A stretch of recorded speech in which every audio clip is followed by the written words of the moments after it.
Hola Altubers, hoy nos vamos a ir por el camino de la televisión, también de los cómics, porque vamos a hablar de un personaje Marvel que ha aterrizado en el canal Disney, bueno, a través de Marvel por supuesto, con nuevas aventuras para un personaje secundario en esta renovación de los cargos dentro de Marvel que ya lleva un tiempo acompañándonos y que ha dado pie a series interesantes como la de La Visión y La Bruja Escarlata y otras que no lo han sido tanto como la de Loki, por ejemplo, y otras intermedias, Ojo de Halcón o Soldado de Invierno y El Halcón. Bueno, en definitiva, que ya conocéis cómo van las cosas estas en Marvel. Ahora le ha tocado el turno al Caballero Luna, que es un personaje secundario. Sí, digamos que es un personaje que nace en los 70, a mitad de los años 70, que atraviesa por diferentes momentos en los que tiene serie, tampoco no demasiado largas, que aparece en diferentes grupos, que de repente algún autor se encapricha con él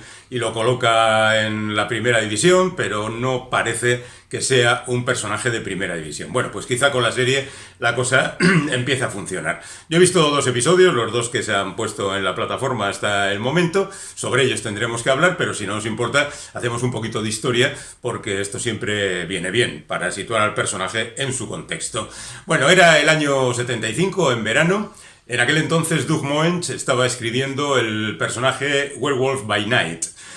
Doug Moench es un guionista que en los años 70 creó muchos personajes, trabajó muy intensamente, fue una de las estrellas del grupo, al margen de los clásicos, Stan Lee, Roy Thomas y demás.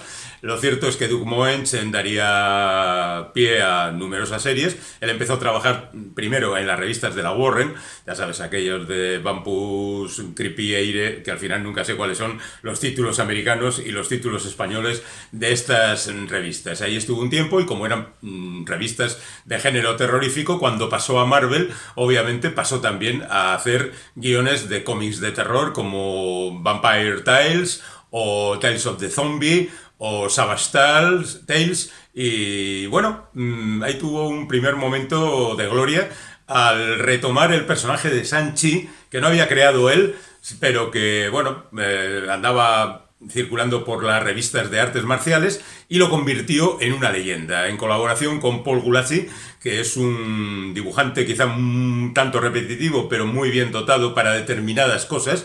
Aquí encajaron como un guante las ideas de Doug Moench con los dibujos de Gulacy y crearon una historia bastante larga a través de numerosos episodios, donde las historias de Shang-Chi eran más bien historias a lo James Bond. Y la cosa funcionó muy bien y es sorprendente porque yo recuerdo haber leído aquellas historias en principio en blanco y negro y hay que ver qué bien se adaptaban las sombras de Paul Gulacy a lo que se quería contar. Yo casi diría que son mejores en blanco y negro que en color, que es como verdaderamente se hicieron, pero bueno, en cualquier caso, ahí está. Pero antes de eso, el bueno de Doug Moench había estado trabajando, como he dicho, en Werewolf by Night, donde, bueno, pues llevaba un personaje que tampoco destacó mucho, se llevaban mucho los personajes terroríficos por aquel entonces, la tumba de Drácula, Frankenstein, etcétera, etcétera. Y en el número 32 nació un personaje al que llamaron Caballero Luna. Os enseño algunos ejemplares que tengo aquí de esta biblioteca Marvel de hace ya unos años, donde se recogen las primeras andanzas de nuestro personaje. La verdad es que era un personaje bastante diferente al que conocemos ahora. Aquí están las primeras portadas del Werewolf by Night, donde ya se ve que la capa es más corta, que está atada a los puños y en ocasiones pues todavía no tiene la personalidad que tendrá más tarde. Esta es la primera página en la que aparece el dibujante Don Perlin, que es un dibujante mayor que Doug Moench, nació a finales de los años 20 y había trabajado en cantidad de series, casi estaba en su declive ya en este momento. Hicieron juntos 2 números de Werewolf by Night, después hicieron otros 2 números de Spotlight y más tarde el personaje pasó a aparecer en otras series, como por ejemplo Los Vengadores, donde se incluyó y estuvo escrito por otra gente. Pero de repente se encontraron Doug Moench y Bill Sienkiewicz. Bill Sienkiewicz, bien jovencito, después sería un escritor que hizo auténticas maravillas con otros personajes y sus propias creaciones también verdaderamente interesantes, cosas como Straight Toaster, no sé si lo habéis leído, Hace poco se publicó su versión de Moby Dick, hizo una especie de vida de Jimi Hendrix, pero su gran explosión fue en esta serie y después en Los Nuevos Mutantes, donde ya creó un estilo muy característico. Y luego trabajó con Frank Miller en Electra Asesina, o trabajó con Alan Moore en Big Numbers. La verdad es que es un dibujante espectacular y fantástico. Bueno, pues con él empezó a trabajar en la revista de Hulk, donde había un pequeño apartado para nuestro protagonista. En realidad no empezó Sienkiewicz, sino que empezó Jim Collan, luego otro dibujante, y el tercero ya Sienkiewicz. Pero fue él el que se quedó con el personaje. Y con el tiempo le dieron una serie cuyo primer número tenía esta portada. Todavía se aprecia que Sienkiewicz es un tanto primerizo, pero bueno, que ya se maneja bastante bien. Aquí están todos esos prolegómanos y los 8 primeros números de su serie, que la verdad es que tuvo bastante impacto en su momento, en parte por los dibujos de Sienkiewicz, que estaban verdaderamente bien. Y el guión pues estaba a la altura. Estos son algunos ejemplos de las portadas que hacía Sienkiewicz en aquel momento. Bueno, hablemos del Caballero Luna, que es lo que nos importa. El Caballero Luna es un personaje que nace como Mark Spector, que es un mercenario, un tipo que está en Egipto revisando tumbas, robándolas prácticamente, con un socio que es un tipo peligroso, y que empieza su historia con el ataque de unos bandidos, es traicionado por su socio, él se mete en una tumba y descubre al dios de la luna, que es Khonsu. Khonsu le nombra su avatar en la Tierra, le llama el puño de Khonsu, y a partir de ese momento él tendrá que arreglarse para combatir con absolutamente todos los malos que se encuentre en su camino. Esto es solo el prólogo. Después, por supuesto, el personaje se va a los Estados Unidos, allí vive con diferentes personalidades. Siempre se ha dicho que el Caballero Luna es un Batman un poco de baratillo, y desde luego no utiliza las sombras porque su traje es blanco y evidentemente se le ve más. Pero bueno, al margen de esa personalidad del Caballero Oscuro, tenemos por un lado a Mark Spector, que es, ya digo, un mercenario, un boxeador, un ex marine, un ex agente de la CIA, y al mismo tiempo tiene otro personaje que sería Steven Grant, que es un millonario, un tipo que vive estupendamente y que por las noches se enfunda el traje de justiciero. Este sería el Bruce Wayne del Caballero Luna. Y al mismo tiempo tiene otra personalidad que poco a poco se ha ido perdiendo en los cómics, que es la de Jake Locke, que es un taxista, lo cual le permite circular por los bajos fondos y enterarse de cosas. Y este sería el equivalente a Cerillas Malone, que es el personaje que utiliza Batman, que también está muy olvidado, cuando sale por los bajos fondos a encontrarse con los malos y acabar con ellos. Bueno, pues prácticamente es sus personalidades, pero en este caso el protagonista tiene perfecto control sobre las cosas que hace, y no es que tenga distintas personalidades dándole en el cerebro. Bueno, algo hay de eso, pero fundamentalmente es lo otro. Y al mismo tiempo tiene un piloto de helicóptero, porque no salta como Batman y anda en helicóptero, un tal Frenchy, que como todos los personajes franceses tiene bigote finito, y al mismo tiempo una novia y la camarera de un bar donde suele aterrizar, y bueno, pues en definitiva el elenco de secundarios que habitualmente podemos encontrar en una de estas series.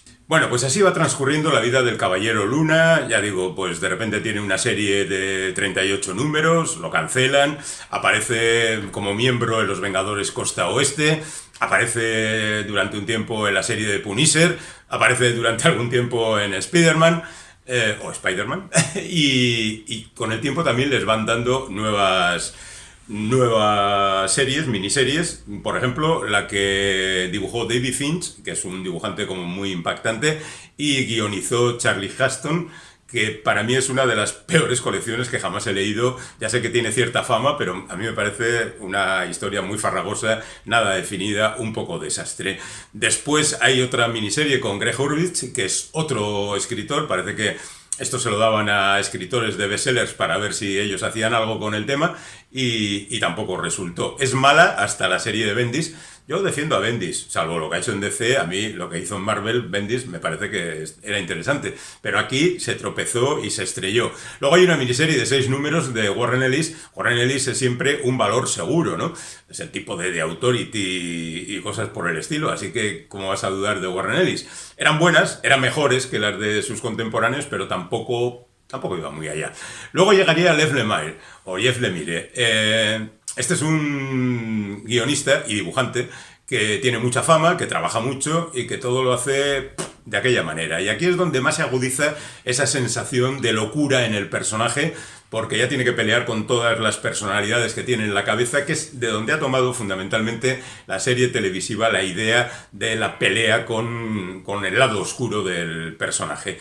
Y luego hay otra más de Jed MacKay, que, bueno, pues es una especie de continuación de la de Jeff Lemire y sigue insistiendo en eso mismo y tampoco es muy buena. Esta ni llegué a terminarla porque simplemente me parecía más de lo mismo. Y bueno, en medio de todo este jaleo nos encontramos con la teleserie que ahora mismo tenéis en parte en la plataforma Disney y de la que yo he visto 2 capítulos. Por una parte tenemos al runner de la idea, Jeremy Slater, que no es precisamente el tipo que tenga el currículum más deslumbrante del mundo. Él es el guionista de Los Cuatro Fantásticos de 2015, de Umbrella Academy, de la serie televisiva, o de Mortal Kombat 2, que la verdad pues tampoco es como... Bueno, luego hay un equipo de directores que están encabezados por Mohamed Diab y con la presencia de Justin Benson y Aaron Moorhead como principales... hacedores del tema, y luego hay una pléyada de guionistas que son los que tienen que ordenar todo esto. ¿Qué es lo que cuenta la historia? Bueno, pues en este caso se parte de la figura de Steven Grant. El personaje protagonizado por Oscar Isaac es Steven Grant, trabaja en un museo de arte egipcio, por supuesto, y tiene alucinaciones y se ata a la cama porque se levanta por las noches y hace cosas raras, según parece, y tiene un pececito en un acuario que le da las primeras pistas de aquí está pasando algo raro, y de repente empieza a verse a sí mismo, no quiero decir demasiados spoilers, empieza a verse a sí mismo como que le habla y, bueno, pues las típicas manifestaciones de cierto tipo de demencia, ¿no? Pero evidentemente nuestro héroe no está loco, sino que hay una historia ahí detrás. Y no voy a decir más en ese sentido. Por otra parte, aparece la típica secta encabezada por Ethan Hawke, que es un actor así como muy intenso para este tipo de cosas, que le da cierto color al asunto y además facilita la posibilidad de que haya escenas de acción. Porque vamos a ver, un buen episodio de televisión, el primero dura alrededor de 40 minutos, tiene que tener la presentación de los personajes, el entorno de donde se mueven y, por supuesto, acción. Y eso es un delicado equilibrio que hay que matizar casi siempre con sabiduría. Aquí se consigue. No hay excesiva violencia, pero bueno, el primer encuentro de nuestro personaje con Ethan Hawke pues ya tiene como consecuencia una persecución, algo de jaleo y demás. Y sobre todo la sorpresa permanente de Steven Grant, porque, caramba, hay un tal Mark Spector que está entrando en su vida por ahí, y al mismo tiempo Khonshu también, Khonshu, el dios de la luna, que es el que le ha encargado que se ocupe de él. Y hay un escarabajo extraño que parece que señala la tumba de una diosa que puede ser perjudicial para la humanidad. Bueno, ya tenemos todos los elementos para salir adelante. ¿Cómo se hacen estas películas? Pues manejando las cosas de aquí y de allá y consiguiendo un equilibrio que favorezca que el espectador esté siempre entretenido, bien con añadidos a la historia, bien con cosas nuevas que conoce sobre los personajes, bien la aparición de un personaje nuevo que puede sorprenderte y también alguna escena de acción. Y en ese sentido, la serie cumple sobradamente, pero digamos que tampoco es la gran revelación, no es aquellas sorpresas que teníamos, ya le he mencionado antes, en el principio de La Visión y la Bruja Escarlata, que no sabía muy bien por dónde iba la cosa. Aquí todo parece como bastante tradicional. ¿Que se aparta de la serie de cómics? Bueno, por supuesto. ¿Que está correctamente hecha? Solo faltaría. Por supuesto, a estas alturas, los efectos especiales y todo eso ya es algo que no pueden sorprendernos, en el sentido de que ya los hemos visto prácticamente todos y en ese sentido pues es, bueno, satisfactorio. ¿Que podían poner más carne en el asador? ¿Que podía haber algo más de intriga? Pues igual tampoco, ¿no? Porque cada capítulo tiene que tener su ritmo. El problema de esto es que te tienes que adaptar a un determinado formato. Y el formato actual de la serie son 6 capítulos. Y tú tienes que hacer material para 6 capítulos. Entonces, tienes lo que tienes y tienes que distribuirlo. Y no puedes enriquecer más el guiso porque igual se te quedan cosas pendientes. Pero tampoco puedes dejar de echar la pastilla correspondiente porque igual no llegas a los 6 capítulos. Y entonces ese es fundamentalmente el problema. Que todo está muy manufacturado, todo muy pensado, que es muy artificial. Bueno, ya sabemos con quién nos la estamos jugando. Este tipo de cosas no son obras personales, no son series personales, no es un trabajo de alguien que ha decidido que va a hacer su obra. No, este es un trabajo industrial, lo que queremos es que cumpla con el precepto, que nos entretenga, que tengamos una vez a la semana o cada dos capítulos el entretenimiento que esperamos y que nos quedemos contentos, lo cual, claro, va a servir para que nos pongamos a hacer colección de los trabajos anteriores en cómic. Esto que os decía antes de la biblioteca Marvel está todo publicado ahora en unos volúmenes lo suficientemente gordos y bien publicados, a color, por supuesto, y de manera espectacular. O sea que si estáis interesados, no hay ningún problema.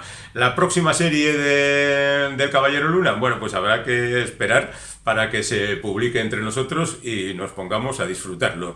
Y como según parece, hay alguien de este equipo que está interesado en sacar a la luz a Nova, el legendario personaje, el guerrero estelar, pues oye, igual hay una relación entre una cosa y la otra. Nova es otro personaje de los 70 que nace en esta ocasión ya directamente en una serie propia y que es otro de esos casos editoriales verdaderamente sorprendentes. Durante 25 números va funcionando razonablemente bien y de repente pues empieza a bajar y en el número 25 la interrumpen. ¿Qué es lo que pasa? Que la acción queda inconclusa. Pero el guionista de esta serie, que era Mark Wallman, estaba escribiendo en ese momento también Los Cuatro Fantásticos. Entonces, de repente, la acción de Nova se fue a parar a Los Cuatro Fantásticos y ahí continuó. Ya digo, estamos en un terreno industrial, no en un terreno extraordinariamente artístico. Aunque las cosas vayan bien, pues ni tan mal. De momento, Caballero Luna, más tarde Nova, ya veremos.